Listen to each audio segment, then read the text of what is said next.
I was reading an article in the paper yesterday which was talking about how the Gen Z generation are shunning what might be seen as a traditional career path in favour of side hustles.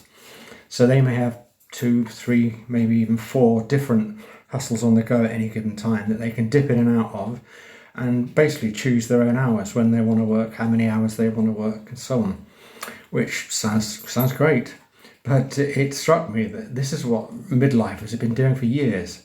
Now, whether that's a function of an ageist society that we live in, where by the time you reach your 50s and beyond, you're seen as towards the end of your useful working life, as it were.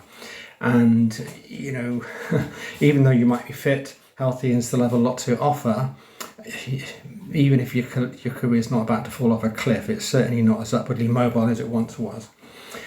So what midlifers have increasingly been doing is retiring early, which basically means taking a redundancy package and, if they have to, dipping into the pension pot. And then, well, we didn't call it side hustles, we called it having a portfolio career.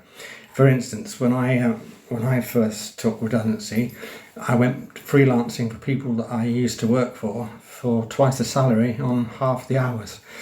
It would be called a side hustle these days. As I say, we called it a portfolio career.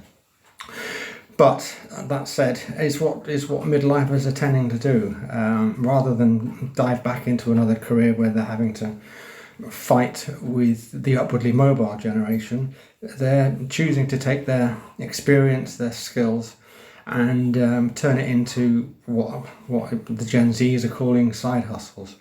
So the funny thing about this is that us oldies used to worry about the young nippersnappers coming up behind us trying to take our jobs.